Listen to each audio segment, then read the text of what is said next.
Live from the Brian Gunzel Studios, this is the Locked Up Sports New York Mets pregame show.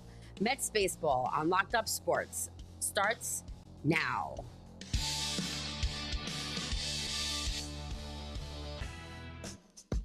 Yo, what's up, everybody? I'm Bob Walters. This is Locked Up Sports New York Mets pregame show. A quick pregame show for you as we're just about 20 minutes from first pitch.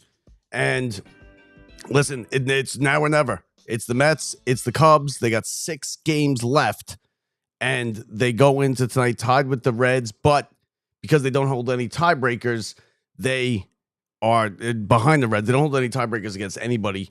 And it's not going to be easy. The Mets have really dug themselves a hole here that is not going to be easy to get out of at all. And listen, they're just going to need to pitch, and they're going to need to hit, and they're going to need to worry about winning these games, and not worry about everybody else. Worry about winning these games. You're probably going to need, at least 4, I would think, right? You probably need at least 4-2. I would say 5-1 if you really want to be safe about it. 5-1 should get the Mets in. Because the Arizona and Cincinnati are really, they're not great teams, right? So, I mean, tonight you got Peterson going tonight. He gets the start. He hasn't been great lately.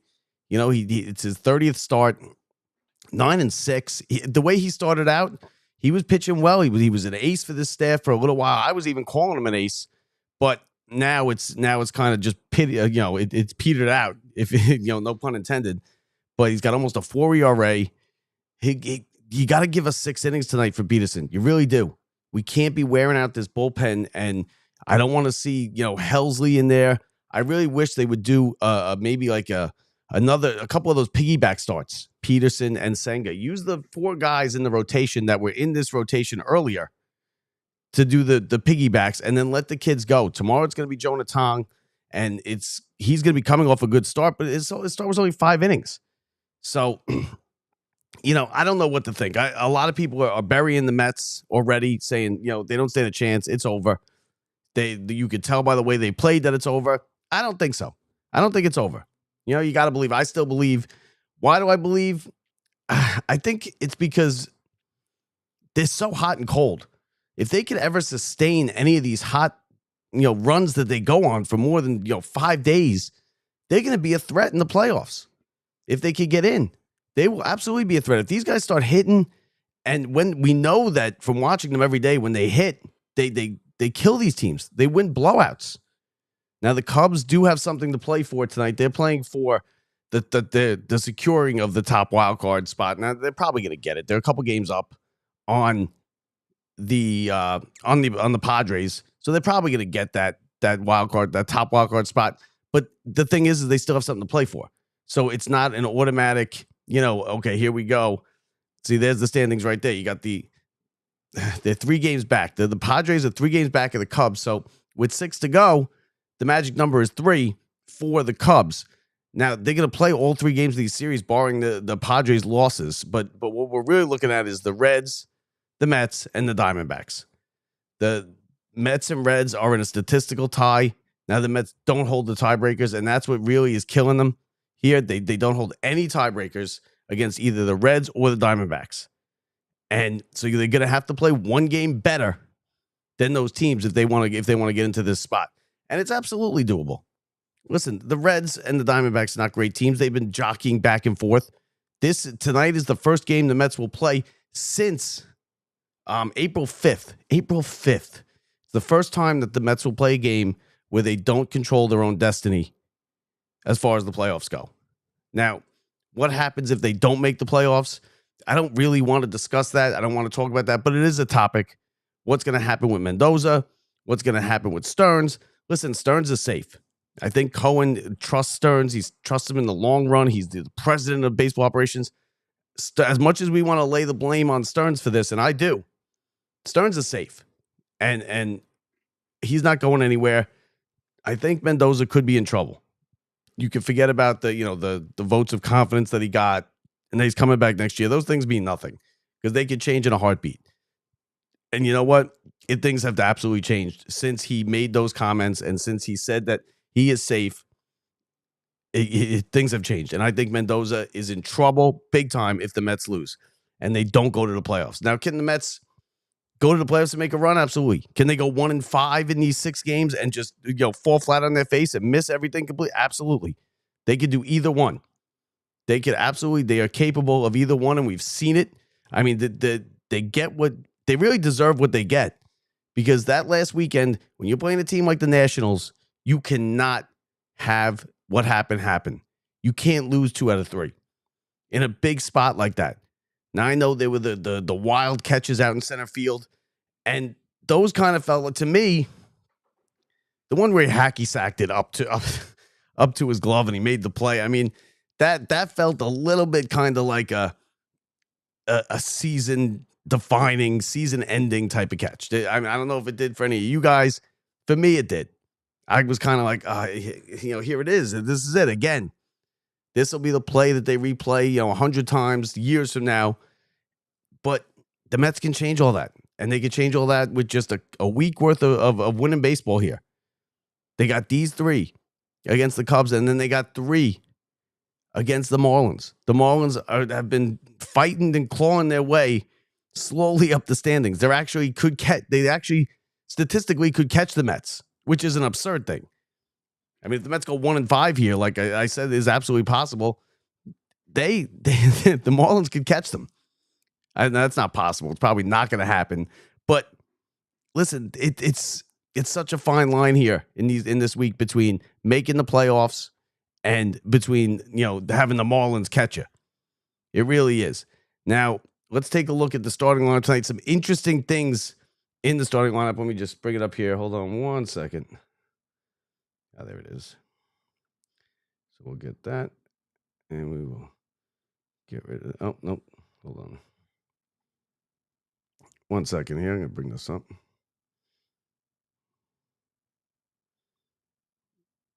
Where's that? There we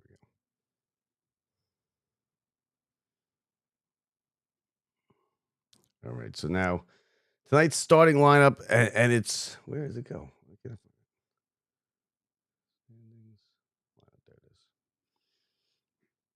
All right. So tonight's starting lineup, and the interesting thing is there's no Siri in center field. There's no Mullins in center field, and I think everybody's happy about that. Listen, you got Lindor, Soto, Alonso, Nimmo.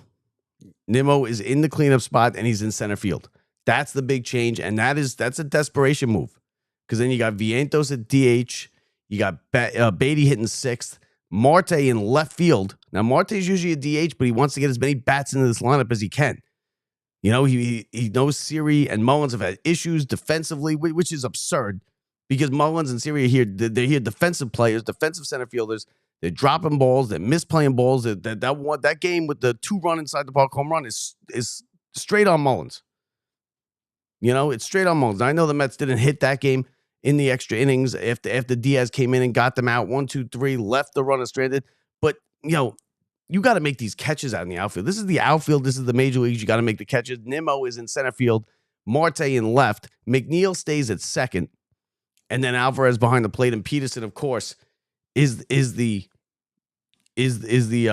starting pitcher tonight. And listen, it's going to take a lot. It's going to take the Mets winning games. I think they could be dead, right? The way they've been playing, the 8-game losing streak, and then they get it back for a couple days, and then they lose 2 out of 3. It hasn't really looked like a playoff team in a long time. But you never know. They got the Peterson tonight, Tong pitching tomorrow. They haven't decided on a starter for the 3rd game yet of this series. And then it's down to Miami for 3 over the weekend to finish out the 2025 season. I think they need to go 4-2. I think that's still going to be, not guaranteed them getting in. But if they win 5, if the Mets can get hot and they can win 5 games out of these 6, I think they'll get in. Now, what are they going to do when they get in? Who knows? I think this team has structural issues at its core, whether they get in or whether they don't get in, whether they make a run when they get in, whether they go out in 2 games in the wild card series. Either way, there's a lot of things that need to be looked at with this team, but we'll worry about that when we get to the postseason, because right now, these 26 guys that we have here on the roster, the expanded roster, maybe 30 or whatever it is, these guys here are the ones we got to go to war with now for the next 6 days. And they need they need 6 wins, right? They need 5 wins, 6 wins. Just got to hit. And the Cubs are playing for something tonight. It's not going to be easy. It's not going to be easy at all. They're going up against a good pitcher. He's 14-8. Let's see. Lindor, Soto, Alonso, Nimmo, Vientos, Beatty, Marte, McNeil, Alvarez. It's not a bad lineup. It's certainly capable of putting up runs. Now, could Peterson do his part? Can the bullpen do their part? Nobody knows because this team is so up and down. You never know. Well, either way, we'll be here for you when it ends. We're going to do a post-game show tonight. We'll do a post-game show. We'll do a show tomorrow. We got a lot going on here. Locked Up Sports. I got a special guest coming on tomorrow to talk about an article that I read that I really enjoyed about the Soto contract and what it means for the Mets and everything. We're going to get into that tomorrow. So make sure you keep an eye out for that. But we got Peterson tonight. We got Tong tomorrow. Listen, a lot of this is going to be on the kids, right? A lot of this is going to be on whether these kids can step up, and they have stepped up so far. And I know you're asking a lot from these guys because they were just a month and a half ago. They were all in the minor leagues. Tong spent basically, a cup of coffee in AAA when most players will spend a full year to even a year plus in AAA before they come up. Tong was in there for just, blink of an eye. And he was so dominant that he got called up. And his dominance showed in the last start. But in the start right before that, it was also he was not good. So it could go either way. With these kids, you really never know. I believe in McLean. I think Peterson could give us a good start tonight. Listen, these guys know how big this game is. They know every game, every inning. It's going to be postseason type of baseball here over the next week. And listen, all I want is another week of Mets baseball, right? Don't make me go watch the Jets and the Giants and focus on that and talk about that starting next week, because that is a disaster. And it's going to be a disaster, even with the Giants changing the quarterback. But we'll get to that. That's a whole nother show. So, listen, Nimmo, center field, he's an okay center fielder. I hope that Taylor, the Mets were going to evaluate Tyrod Taylor, to see if he could come back, to see if he could give them some innings out in the outfield. Because, and I've been saying that for all years, that I know that he's a light hitter. I know he hits, 190, 200. He doesn't hit much at all, but he's a Gold Glove center fielder. And you see what happens when you have a guy out there that is going to just butcher things in center field. It could cost you games.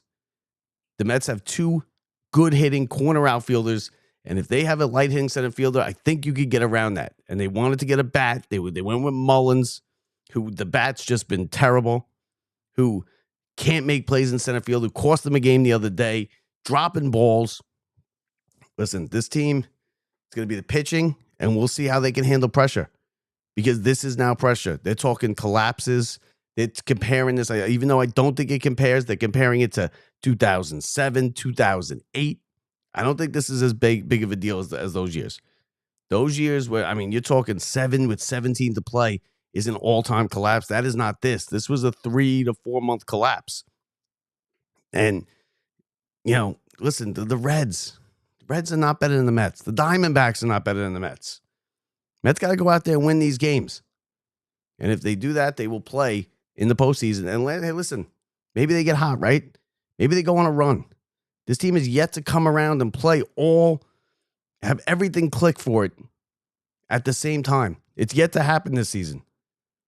But if they could do it now, I think they need 4 wins. I don't know exactly. I think 4 wins will be kind of okay. But I think they're going to need, let's see. Hold on. Let me bring this up here. I think 4 wins will get them in. I'm not sure if 3 will get them in. I don't think 3 will. I think 4 wins gets them in. They don't hold any tiebreakers. You see the Reds have the Pirates, where they will face Skeens, and then 3 at the Brewers. Now, the Brewers aren't going to be playing for anything. They're going to be jockeying. They're going to be putting their pitching together is what the Brewers are going to be doing. Mets, of course, 3 at the Cubs, 3 at the Marlins, and Arizona has 3 at the Dodgers and 3 at the Padres. I think they have the toughest of the schedules. Arizona does against the Dodgers and the Padres. Now, like I said, I think it's going to be 4 wins the Mets need. Some people are saying they need 5. Some people have already given up. I heard Sal Licata on the fans say He thinks they could go 1-5, and he thinks that they're dead and buried. We'll see. They're not dead and buried yet. You're not dead and buried until you're eliminated mathematically. And as of right now, the Mets are tied. This is the first game where they don't control their own destiny. It's starting in just a minute. It's the Mets. It's the Cubs. It's Wrigley Field. It's a classic space, classic spot to have a game. Mets, a rivalry, old NL East rivalry. Season's on the line, folks. Peterson on the mound. Season on the line. Let's go, Mets. We'll talk to you after the game, everybody. I'm Bob Walters from the Brian Gunzel Studios.